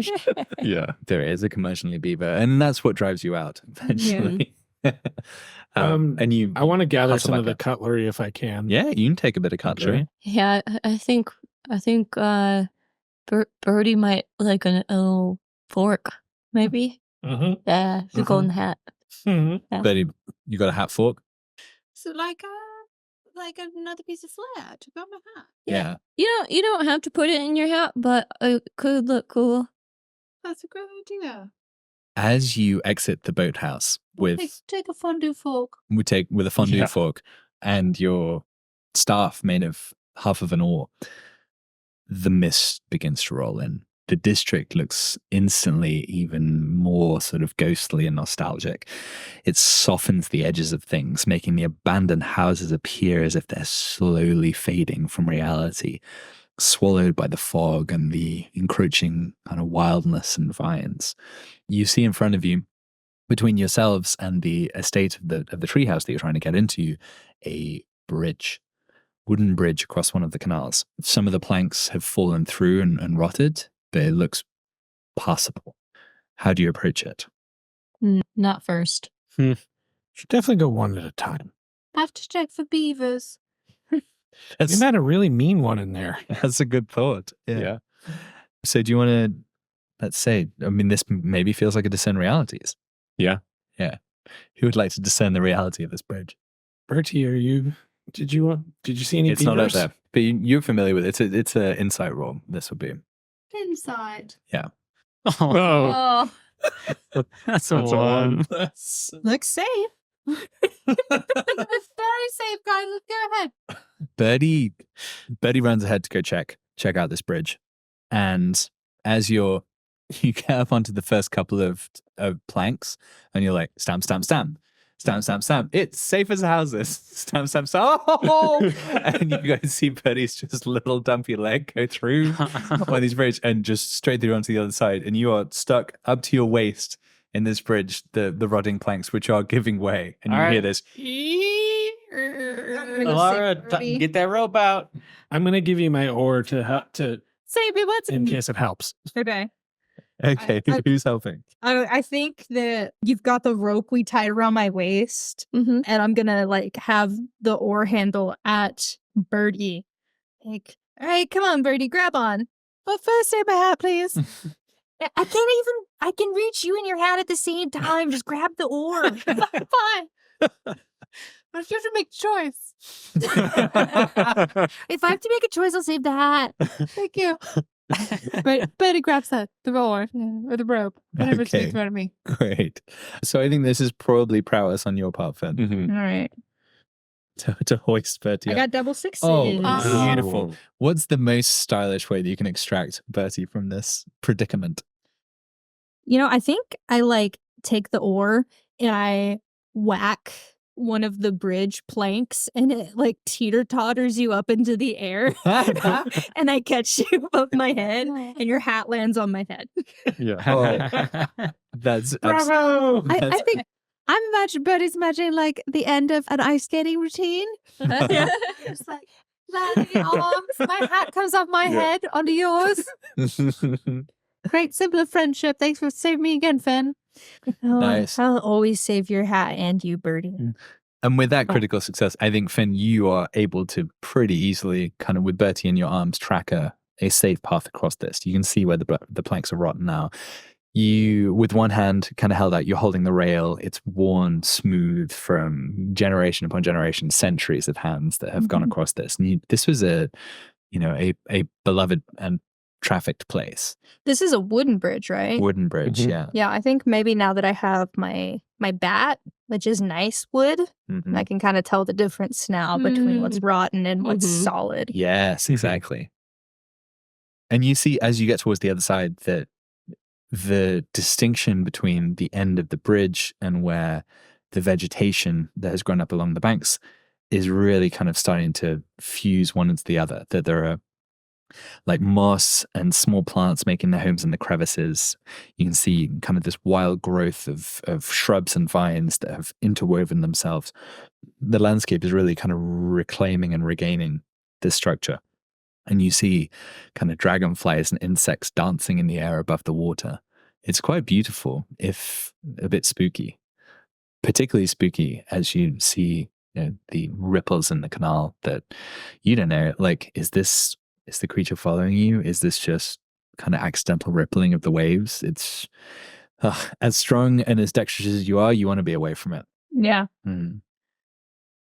The tree house sits on the side of the lake like an elderly but self-satisfied cat. Built in the style evoking the forest lodges of yore, but adorned with fanciful turrets and elegant eaves that are sagging and falling in on themselves with the damp and disrepair. At one time, this building was clearly magnificent, if a little bit kitsch. Surveying the grounds, the boathouse, the overgrown pleasure garden, you can be pretty sure this was the country estate of a wealthy family, at least from the old city, perhaps even from the pinnacle itself. And as you're looking at this estate, you can just almost hear on the edge of your perception something that sounds like Benny's voice, and you just hear one word repeated. Here. Did you guys hear that? Is that Benny? Sounds like Benny. But Sounds pretty creepy. do you think he knows? Maybe he knows we're here. Maybe he knows we're here to rescue him. Where do you think would make a cool point of entry into the house for a kind of Goonies style scene? Into the treehouse? Is there like Into the the treehouse, the manor house. Mm-hmm. is there like a cellar? One of those Yeah. Yeah, kind of Double door cellars. Door cellars. I think there is. Mm-hmm. Absolutely. Yeah. So you Cove would be able to find that. you move into it. Yeah, you're able to lever these big doors open, and you walk down the steps towards the cellar, which is definitely flooded. Oh. Mm-hmm. You can see there as you kind of get down and put your feet in, kind of gingerly up to about knee height in this cold water. Oh, a shiver runs through you, but you look through and you can see rows of wine barrels, not stacks of bottles, but barrels. This is a pretty wealthy family. All right. Well, I'll take one of those. Bring It's- it on back. It's bigger than you. Yeah. Oh, I see. This is I see. huge There's nothing to sample. You could like you a could pony cake. you could have them. sample some, yeah. Yeah, do you want to have a drink? No, I don't want to drink it. I just want to bring it back to my parents. They don't get to sample this stuff very often. Is there Okay, a then bottle mark around? off one of your equipments, an empty bottle that you can now fill with. Cool. So I think this is probably just going to be a luck roll. So roll me a d6 and we'll see the quality Okay. of what you're going to get. That's a 1. Oh, Vinegar. so with this, But I don't know, so I'm just Yeah. going to take it back. you guys are pretty impressed, right? So like, this is a big old barrel, and Cove looks expert in the way that he goes about tapping a bottle out of it. So you've got you get out of your pack, there's like this little metal spike that's hollow in the middle. You to make sure there's no dust in it, and bang, bang, bang, bang with a little wooden mallet into it. The last bang that you do, it just gets through just enough, and a spout of wine starts coming out of it. And you grab that glass bottle, the empty bottle, and start filling it up. And you look around like, I know my business. Magnus taught me how to do that. Thank you very much. And you go in after it's kind of fully tapped to put the cork in. You give it a little sniff, straight vinegar. A little different than what we make, but maybe they'll like it. Cork goes on. You put it in your backpack. You can see some stairs at the opposite end of the cellar. And I think as you close the cellar door behind all of you, you can see that there's a boat out on the lake with a light searching through the fog. And you hear a little hint of, "Do you see that birch ball game last week?" Of course I did, mate. I mean, yeah, what else are we going to do while we're on these patrols? You got to watch the birch ball. You gotta watch the birch ball. It was incredible what that fella, Baby, is that his name? Yeah, I think it was Baby. Yeah. He don't look like a baby to me. That is a big old fella. He just done smacked the ball straight out of the park. It was. Yeah, I think maybe it's one of those ironic nicknames. He's not really a baby. He's a big boy. And then you close the cellar door, and that closed that conversation off from your perception. Oh, how fascinating, though. Can we continue? I wanted to hear more. And you're there in the dark in the cellar with water up to your knees and a bottle of vinegar in your backpack. What's your move? Do we have our way to the stairs? Can we? Is it? Yeah, Do we need a match? I don't that think what so. it is? Okay. No, I think you can see well enough. Benny. Benny. You here? Come on. You here? Yeah, we're here. Come on. We got to get out of here. Get on down here. Benny, where are you? The voice that you hear is coming from somewhere on one of the upper floors. You can just hear it kind of filtering through the floorboards above. We gotta get upstairs. There has to let's be go get him. him. Let's get him. As you move through the cellar, the water rippling against your knees, you hear some very faint movement in the house above. You move up the stairs, and at the top of the stairs, the door is already ajar, and you come out into a scullery next to the kitchen. And you can see there are pots and pans, there are kind of sacks, burlap sacks of, you can see little mushrooms growing up the top of what looks to be grain or rice or something like that. And you're in this kind of little pantry or scullery. You look through into the kitchen, and it's quite a kind of grand establishment, this place. It looks as if there was, there is a spit for roasting quite large animals on one end. This looks to have been a magnificent place back in the day, but it's quiet now, eerily quiet. Benny, are you up here? Are you stuck somewhere? You can see through, so as you kind of peek out into the kitchen, there are probably still most of the supplies, the pots and pans and knives and plates and whatnot are all still here. So if you have a predilection for kitchenware, now would be your time for looting. Bertie's gonna try and complete that fondue fork set. Bertie, you can't put a plate in your head. No, just the fondue forks and maybe a knife. Maybe I want a knife. You want a kitchen knife? Right, you don't see any fondue forks. I think that's purely for picnicking. That's what's in the boathouse. But there are some kitchen knives for sure. So you could grab a rusty old kitchen knife if you want one. Maybe two. Oh, you got a couple of kitchen knives. Nice. For throwing. For throwing. So Kitchen knives, classically known to be well balanced for throwing. Yes. Oh, sorry. Please go ahead, Stalis. Oh, I'm thinking that this is close quarters combat, so I'm gonna abandon the oar and maybe trade it in for a knife. Mm-hmm. Oh, we can't? Kitchen knives all around. You can see there are several rooms here. There's one part of this house has sort of collapsed in on itself. So as you look to the kitchen and then around to the left, there is some kind of area that moves out towards the terrace and towards the lake itself, where the walls kind of just completely collapsed in. But you can see in the non-collapsed area, there's a sort of living room. It looks like there is some sort of kind of entryway. The living room has various kind of shelves and a fireplace, and it looks as there's something above the fireplace. Oh, Benny could be anywhere. I mean, maybe he's stuck in the chimney. Benny, are you in the chimney? Alara bends over and kind of tries to look up in the chimney. Sure. So you get closer to this fireplace, right? Mhm. So yeah, you look up in the chimney, and as you cry out, a whole bunch of soot falls down on you, and you start coughing. Don't And, and as Alara pokes her face back out, completely black. Oh. Pretty inappropriate. And Cove, you know that this is Yeah. not something which is allowed. You're gonna get infected. It's, You got wounds all over your face. it's okay. Coach Rico helped with those. Benny's not up there. But what was it Coach Riga said? Don't coat your face with black soot. Yeah. Oh, It'll I lead to forgot. embarrassment. I always forget about that. She starts wiping her face off.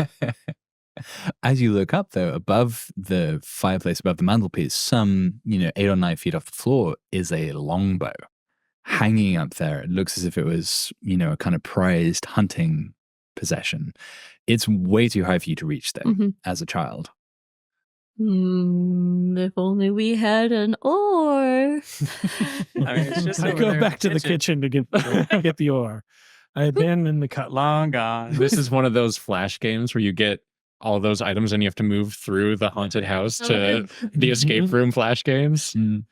Got to go back to the kitchen, get the oar. All right. I got the oar. I left the cutlery. You go one thing. Your inventory is only so big. I want to try to set you up, give you a boost with Mhm. your Okay. oar. All right. Yeah, so that's And a then- prowess roll, I think. Sweet. You're lifting Stalis on your back. 5. Okay, mixed success. So what's going to be okay, I think I know the complication here. Okay, so you lift Stalis up on your back. Stalis, you've got the oar, and you're like poking to try and get this bow down from the top of the mantelpiece. You poke it, and it's sticking because like the bowstring is hung over something, Mm. right? And I don't know whether it's the damp or whatnot, but it's kind of poked onto it. And you're really jabbing at it, and you're like, Finn's giving you a boost. She's like, just get it, Solus. You're getting heavy. You poke it, bang! The bowstring breaks. Oh, shoot. The bow itself, however, falls down into your arms by the fireplace. It's beautiful. Magnus Very could probably restring that. Yeah, it's got these beautiful carvings, very organic looking, these kind of vine leaves and things on this old kind of hunting longbow. Maybe we could put some of Birdie's kitchen knives on some sticks and just sort of shoot them. Do any of you know how to shoot a bow? But this one doesn't have a string, does it? Well, no, but we can find a string. Theoretically. This rope is too thick that it wouldn't work for a bowstring. It's more rope. Definitely more rope. Yeah. And Finn, I think as you touch it, this kind of has a similar feeling to your bat. The wood of this bow. Quality. This is good stuff. Yeah. All right. Oh, Benny. I was thinking, all right, I guess we should get out of here. We got what we came for. We got. Maybe Benny was the bow all along. No, Benny's real. Benny's our friend. We have to find Benny. Yeah, you're right. So what else do you think we'd find in this like abandoned living room? Well, if there's yeah. Probably rotten Books. Yeah. So what kind of titles do we think we see in some of the shelves here? And what book do we think that has been, taken out and is sitting on a little table next to one of the old armchairs? The Joys of Being Rich. Yeah. I think I don't know what the title is, but it's some kind of book. Because this is pre. How long has this area been sealed off? Do I we think know? at least since the enclosure of the lower tier of the city, basically. So we're talking many decades. Yeah. So I think it's a book that about magics, and it's called Conjuring Wealth. Yeah. That's good. All right. So it's a sort of arcane self-help Prosperity or like gospel. prosperity gospel. Okay. So again, give me a fortune roll to see when you open up how much of it survives. You really only get the contents page. That's a 2. So you open it up and you're like, the front cover lifts and you see the contents page basically still intact. Fantastic. This book's in great shape. And you look down and it's got like, using the cantrips to your advantage. Prestidigitation to prosperity. And you're excited. I mean, this is, Starless, I think, is pretty interested in magical history, Oh, right? 100%.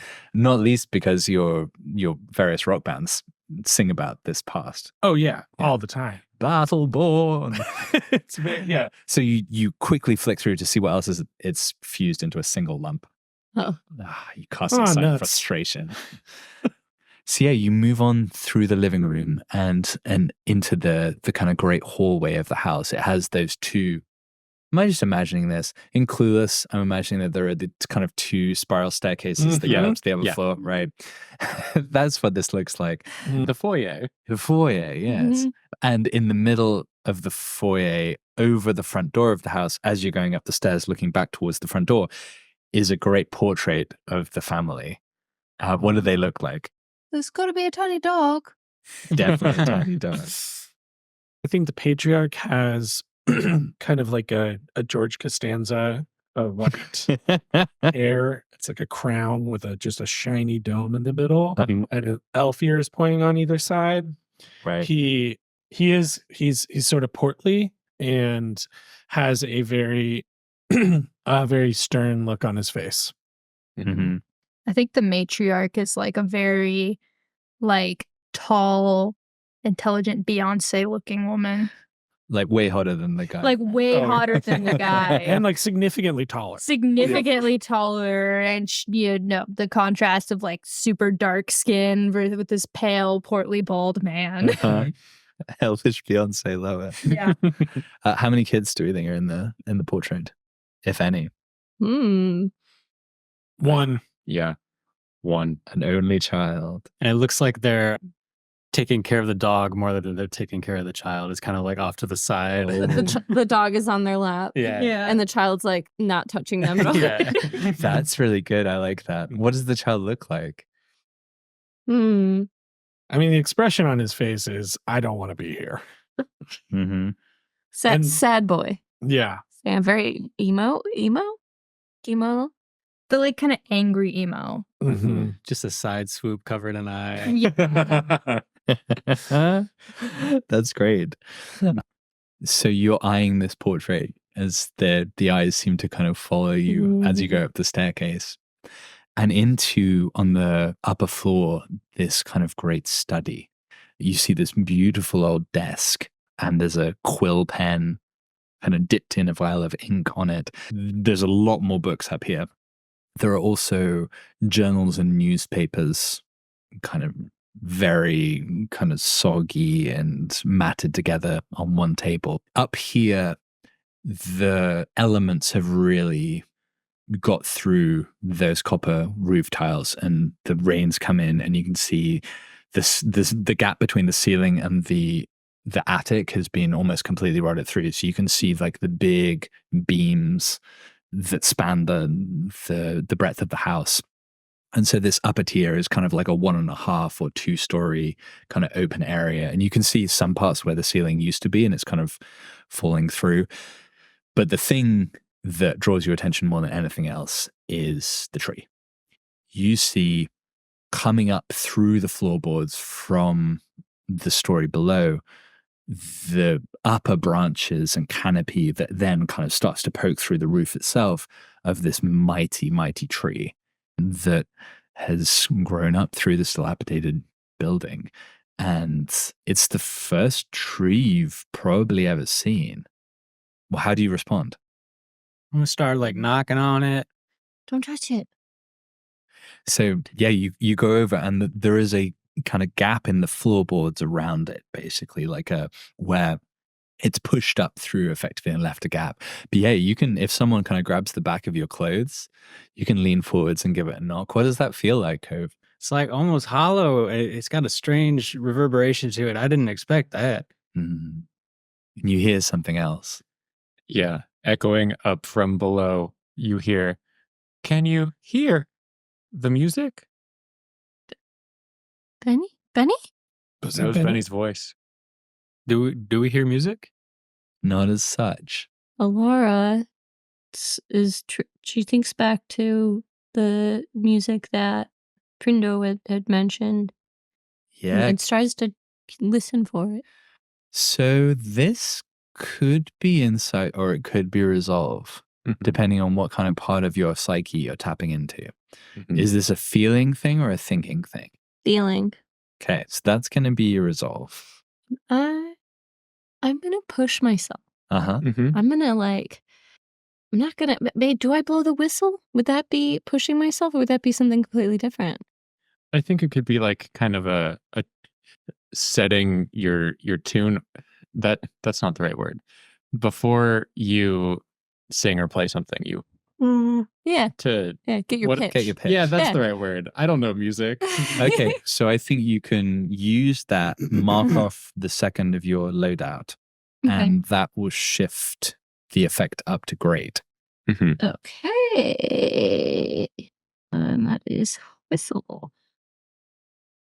Oh, wait. And then I rolled another one because of 'Cause pushing you, myself. You push yourself. Yeah. Right. Okay. So that was a 2 for ladies and gentlemen of the audience. That's in there too. Oh no. 2 twos. That's 2-2. Okay, Good sound effect. so here's what Yeah. happens. The rest of you are watching as Ilara kind of takes this. What exactly does it look like, this little carved whistle? It's actually round.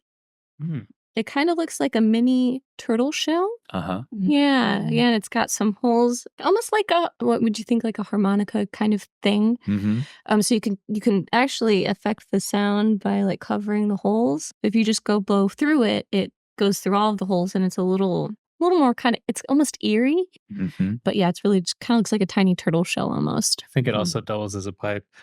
You might. You don't know that yet. Yeah.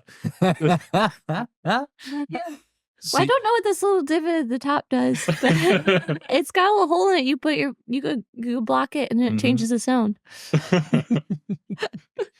So you blow into this, and the rest of you guys are watching, and there's a certain fascination with anything that Alara gets from Prindo, because you know that like all of your parents or any authority figure in your life disapproves of Prindo. You don't 100% know why, but you have various kind of guesses. And so anything that Alara gets is fascinating by default. You blow it and then you listen, and you're trying to get in that same mind space as when Prindo helped you to listen to leaf music earlier on yesterday. Mhm. With the failure on the dice, it's not that you can't, it's that the rest of you see Alara slip into a sort of trance, and she is just motionless. And you kind of touch her to shake her. She's not responding. Alara, are you okay? Alara. You're out of it, Alara. You're hearing something that has basically taken over your ability to respond. All right, maybe there's a good reason we shouldn't trust Prindo. I think Finn is wrapping her face and her nose up with like a cloth or like a scarf or something because she's scared of the trees because they have mold or something. Mm-hmm. Like she knows like we cut them down because they make us sick. And so Benny's sick and Alara's sick. So she's like, guys, stop breathing it in. Mm. So you've made like a little June mask. Yeah. I'm like, stop it. Yeah. Trees are gonna persecute us. I'll follow suit. I'm covering up. Right. I'm not clear on what persecute means. I'm also going to cover you up, Alara. I can't imagine I'm going to stop you. Alara, within this kind of trance that you're in, it feels like one of your dreams. Except in this dream, you're not jumping off the waterfall. You are on the edge of the iron walls at the edge of the lower district. And you're standing on the very parapet, and you can see the forest, kind of all of the leaves on top of the canopy moving below. And you're hearing these voices, and they're calling out to you. And it sounds like Benny. And what do they say, Reed? Join us. Alara, join us. You feel this compulsion, the same compulsion that you feel in your dreams to jump from the waterfall, to just dive into the sea of green. What do you do, Alara? So typically in Alara's dreams, she wakes up right before she jumps. She gets all excited. Oh, I'm going to do it. I'm going to do it. So that's what she's doing right now. She's like, oh, I'm brave. I'm going to do it. This is my time. I'm going to do it. She's hyping herself up. All right, and we cut to the rest of you. So you've got Alara. Lara's in this unresponsive trance. You've heard Benny's voice coming from down below. It seems to be coming from the room at the base of the trunk of this tree, the room that was blocked off previously by this kind of collapse in the walls. And you kind of poke down, and you've already kind of leaned over to knock on the trunk cove. You can see it looks like a kind of conservatory or a sunroom down below. And you can see there's a lot of growth, and this tree has kind of surged up throughout of it. And yeah, the voice that you can hear seems to be coming from down there. What do you do? Has Alara moved at all? Yeah, what's her body language like? Just like a trance. Yeah. Okay. Okay, we can't see her gearing up to jump. No. Okay. That's all A entirely. little twitch. Everyone wants to know. I'm shaking her. I'm trying to get her to respond. Yeah, there's no response. Stardust, if you want to stay up here and watch her, I think I ought to go down and see if Benny's down there. I don't want to be alone. I don't either. We could split up. All right. You coming with me, Finn? All right, I'll go down. Benny can stay up here with Laura. Birdie. Yeah. Maybe you should wrap your face too. I should. I'm going to try something since she's not responding to the shaking. I'm going to try something kind of desperate. I got the kitchen knife, and I take Alara's little finger, and I'm going to prick just the little fingertip Interesting. I'm gonna give her tetanus. Okay. So, with the end of this rusty steel knife, This is a good idea. No. you press it into the end of Laura's finger, and it is pretty dull. It takes some pressure, but you manage to break the skin, Oh. and you see a drop of blood kind of welling up in Laura's finger, and then the camera watches it as it bees up on the edge of the knife and falls towards the floor. And as it hits these kind of wet, rotting floorboards, God. you see this kind of just little drop as it hits the floor, and something moves in the rafters above. You hear motion and like a Oh no. Laura, you wake up with a flash. We gotta go down. You're We're going down. You've gone from the edge of the parapet. You're here back with your friends, and it's disorienting. But there's something about that cold steel or iron in your finger that just shook you out of it. Oh, wow. I feel like, I think I just fell asleep. I'm sorry. Did I just fall asleep? What happened? And you hear something from above. Let's go down. Let's talk about that later. Okay. What do they hear, Reed? It smells good. Mm-hmm. And looking up, you see just this kind of rapid movement. You see long ears. You see, like, looking over this face where you can just see, like, this big floppy hat and this bulbous nose and then hair. Oh. And then scurry, running across the boards. I'm gonna the climb. beams. I'm climbing down. Climbing down. All right, is everyone following? Yes. All right. Do you want to do a group action? Yeah. Okay, who's leading the group action? I think Cove. I think it's me. Covis. Okay, everyone roll prowess. And while you're climbing down, you hear from below, can you hear the music? That's a 2 for me, dog. Okay. How many fails and what's the highest? Do I roll as well? Yeah, everyone rolls. Okay. Everyone rolls. Everyone rolls prowess, and then you tell us what you got. Oh, I got a 1. What's the highest and how many fails? 5. Fail. Fail. 5 is the fail. highest. Cove and Stars fail. Okay, so 5's the highest, so it's a mixed success. Cove, you begin the exodus down. You hit the trunk, grab onto it like some sort of flying squirrel, and just slide down. And it's not smooth. So you're like, ba-dum, ba-dum, ba-dum. Splinters all the way down. Oh no. So I think, you're probably going to take a level 1 trunk harm. How much stress does that give me for leading a bad action? The 2 fails. 2 fails, Okay. 2 stress. Yeah. And so, I think there's probably a little bit of grazing from the trunk there. But you basically all hit the ground in a pile, just a huddle of children. And you can still hear the kind of motion from up above and the creaking. And as you hit the ground at the bottom of this tree, you kind of look down below you, and just to one side, there's these big roots. So this was originally a tree in a large ceramic pot, but the roots have just broken through that pot and grown through and dug down through the kind of grubby marble of the floor of this conservatory into the earth below. And this tree is much bigger than it was previously. And you can see that where the roots have kind of ripped through the ground and twirled and twined, there's like a hole. There's a space, a kind of expanse inside these roots. It's dark and it looks like a tunnel leading downwards. And from it, you hear the music is beautiful. I think I know. I think I heard the music. I can hear you. I think I know where Benny is. Benny, I can hear the music too. Benny, come to us. We don't want to go down there. It's scary down there. We really Come don't out. want to go down there. You don't hear anything. It's pretty time last time we were in a tunnel. I'm gonna look up. Is that big nose chasing us? I think this is probably Discern Realities. Okay. Yeah. So this is going to be insight. I think Devil's Finn bargain and desperately push needs yourself. glasses. Yeah, you have options for more dice. Yeah. Yeah. Remember? I mean, I'm pretty stressed out. Devil's bargain doesn't incur stress. Yeah. And other people can assist. You know what I'm of gonna course. do? I'll take a devil's bargain. Can Mhm. I have like not fully dropped with everybody? You are still up above. Yeah. Or Yeah. like you're clinging to the tree. Yeah. Yeah. I think that's right. Yeah, Yeah. So you're still up there. Does anybody else want to assist, and how would they? I think I was the first down, so I don't think I could. Matches? You could throw the matchbook up to Finn. Catch it. Okay, so take a point of stress.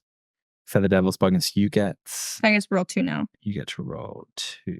Yeah. 'Cause I went Devil's from- bargain and assist. Yeah. I went from 0 to 1. And then I got- okay. So you strike a match as you're clinging to the tree with your muscular thighs. Yeah. Yeah, I think I like light the match against my calloused palm. Nice.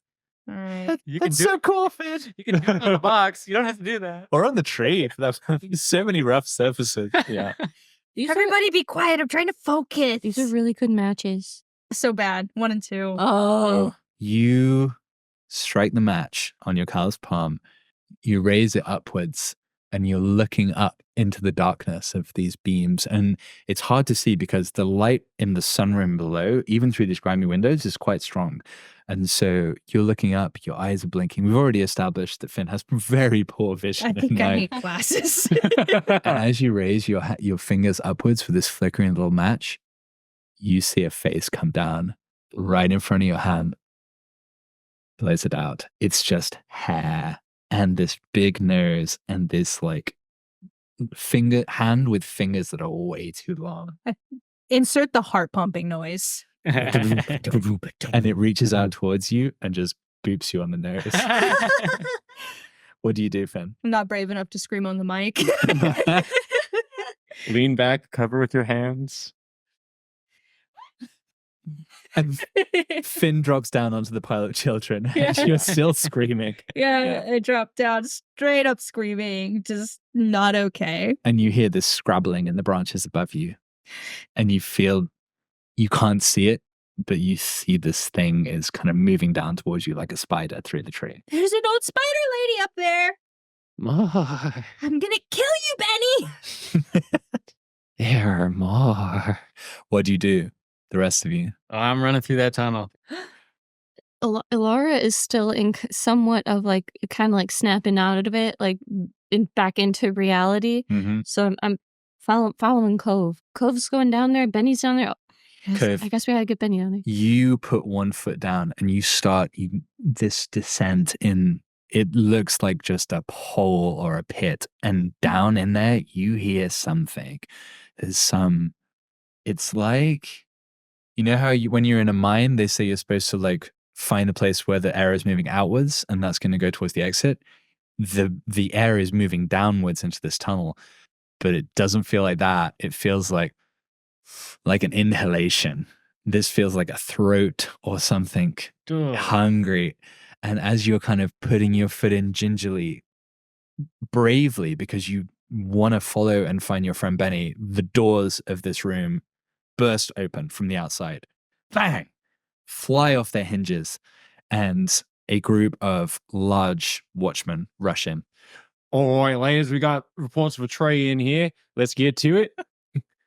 I think there's a bunch of blooming children. What are you lot doing down here? You should not be here.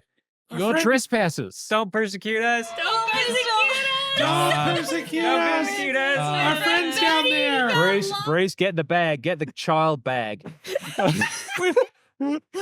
Boys, But our- the bag. Our friends down there. They're like, They're gonna put us in their Australian pouches. largely story, you little rascals. So they come in and this largest, fattest one has this burlap bag over his back.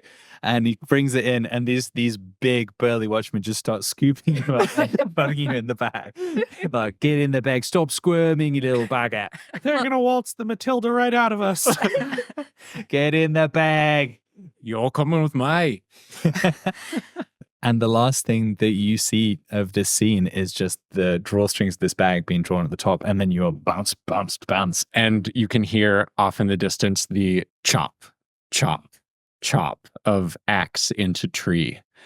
And the last thing that you hear from Benny is the music is beautiful. And then you're taken away from this place. We cut to several days, maybe a week or two later, a courtroom. It's not like the grand high sort of supreme court of this city. This is a local magistrate's court or circuit court in the Lower Sumple district. You're all in the dock. You're standing there. You're all wearing your like formal court outfits. Formal hat. Yeah, Bertie. Bertie, what do you look like? What do you wear to court? You've collected some things. I mean, of course, I have like the fondue fork that's in the hat now. Mhm. But I think that I've crafted a new hat for court, and it's really tiny. It's got an extra large feather. What do the rest of you guys look like here up in front of the judge? I've got my my AWAB t-shirt on. It's all watchmen are bastards.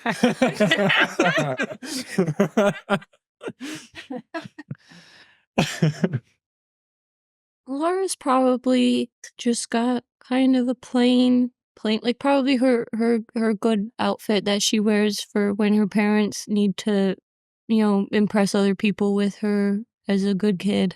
So she wears her good clothes, which are Good kid clothes. my good kid clothes. They're mostly just gray. Yeah. I blend in. You got a great outfit. Yeah. And basically your parents or your kind of authority figures are all there, sitting in the gallery. Prindo's definitely not there. Brenda's not there. No Brenda way. can't go in. But Ember and Janice, definitely. Ember and Janice. I feel like. Coach Rico's there for you. Oh, is he? Yeah. Yeah. Okay. Magnus isn't there, but he made me slick my hair back. Mhm. So I'm not super comfortable right now. I feel like Danik keeps pointing to like his like where my shirt would be and giving me a thumbs up while I'm like kind of uncomfortably pulling my jacket over it. That's a cool shirt. Stick it to him. You look great, buddy. Stick it to the man. And we haven't really talked about your aunt, Bertie. Yeah. Yeah. So you said that. So what we know about your living situation is that you live with an aunt and you're in the attic, and that your somewhat more favored cousin stays in a better room below. But that you both sort of somehow discarded children of some sort. So what's your aunt like? Oh, she's a very busy woman. Mm-hmm. Don't see her very often. Is she able to come to court, or is she too busy for that? No, I believe that Inkwell is here. Barbara Inkwell's here. Yeah. Writing a story about me. Definitely. Young hero, brave on the case, captured by the man.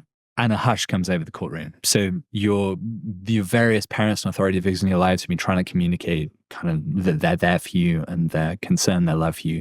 But the bailiff, bailiff? Yeah. Puts his finger to his lips and a figure enters the courtroom by the judge's bench. Yeah. A tall, stern-faced elf, clean-shaven, short, cropped hair, eyes hard as iron, just strides confidently in a flowing black robe towards the judge's podium. The room is silent as he approaches and gets up and takes his seat and says, "Just as the iron walls of our great city keep us safe from the hunger of the forest outside, so too does the iron law of the city keep us safe from falling apart within. What do you have to say in your defense?" I think I look at Birdie. The well-spoken one. Come on, Birdie. Tell him. Tell him, Birdie. Tell him, Birdie. I fluff up your hat. Ladies and gentlemen of the court, we are mere children and we went to save one of our own. He was stuck in the tree below and he was brought there by our opposing team, the chicken briquettes. They tried to throw the game and they did. Chick bricks. Dead opposing team member. Chick Bricks is so cool. They pushed Co, an upstanding citizen, and they pushed us to the And I brink. didn't push back. Tried to go and save our friend bravely, and we were stopped from our case. So not only has the child been left in a tree, but also there's been interference with the press. I rest my case. But he gets very proud of himself. I think Thanik and Barbara are loving this. Yeah. Yeah. We are being persecuted. Say that one more time. Or maybe prosecuted. Please don't persecute us. Don't you go persecute my grandson. He's innocent, I swear. And the bailiff goes, all right, quiet in the court. We will have order. Damn Australians. As Aesthetic is dragged out of the courtroom. This is an injustice! An injustice, I say! My grandson, my grandson! As his yelling kind of fades off into the distance.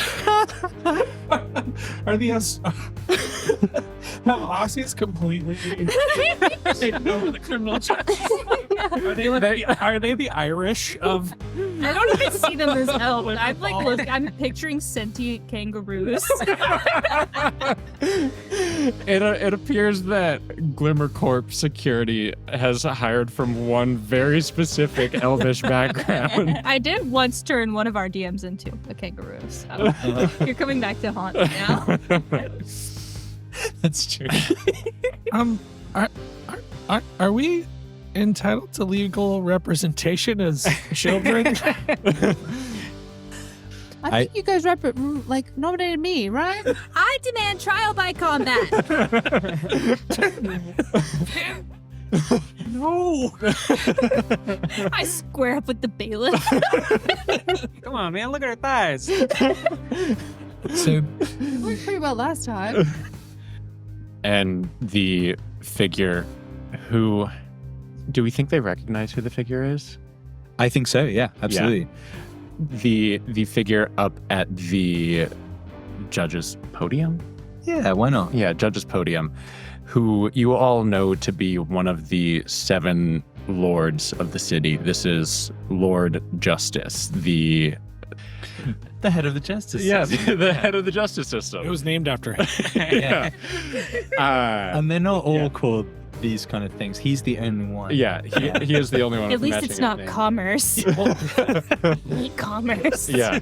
He came up with it. And I think he is special in this regard, right? So, you've met one of the lords already, Rocky, right? So Rocky he is the CEO of Glimmer Corp. So he has his commercial concerns, and then he's also involved in the political scene too, very successfully, as it turns out. That is true, broadly speaking, for the other Lord 7, not for Lord Justice. Lord Justice doesn't have a business. He doesn't have his fingers in those business pies. He is 100% focused on administering justice in the city. And he's known for basically being this inflexible, unbending kind of guardian of the old ways. And he looks down at Bertie, just kind of glowering for a moment. A meandering and nonsense tale. While it may seem to you that your transgressions were a victimless crime, and if somehow it is indeed the truth, I sympathize with your desire to find your lost friend. Yet exceptions cannot be made, or they would be made daily, not for the sake of children, but for the sake of those with power and influence. The line must be drawn, and it must be held.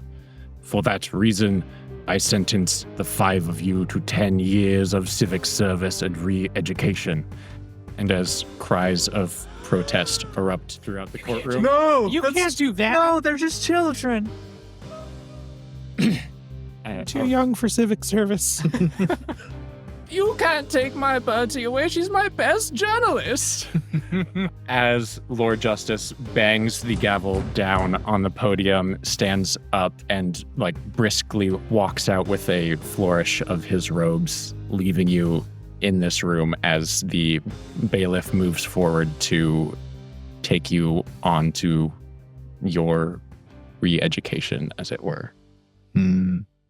Laura cries. Yeah, there's tears. Yeah, I think your parental figures are dumbstruck. Well, good thing my aunt doesn't care for me. Starless is just frozen.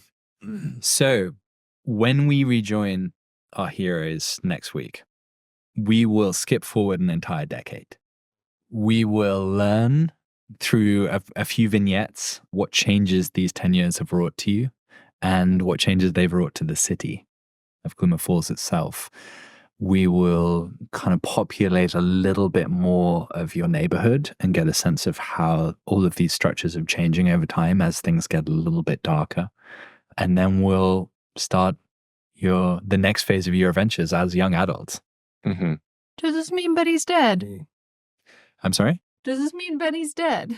Benny's dead. Oh, Benny. I thought you were saying Bertie. Benny fucking died. Yeah. Benny is Benny got persecuted. whatever happened to Benny, it's not good. We got persecuted. Benny is definitely a question mark Yeah. for us. Yeah. But yeah. So that's it from us this evening. So thank you again to anyone who may be listening. And I'm sure that the listenership is growing at an exponential pace as the episodes move on. We are up to the 2s and 6s from the 1s and 3s Oh of my last gosh. week. So are we like 21 now? In Yeah. the next episode, you'll be in We your can early drink. 20s. Yeah. We can drink. I still got that vinegar. It's alcohol again. It came all Evidence the way locker. around. Oh my gosh. That's how it works. I should say thank you to Jeff Clemens for his marvelous work with the music that has accompanied this evening. And yeah, thank you to all of our players. Good night from us. We'll see you next week. Take your comfort, weary traveler, in the shadow of the Seven's wall, where though magic may be gone, the tangle lives on in the echo of the leaf music's call.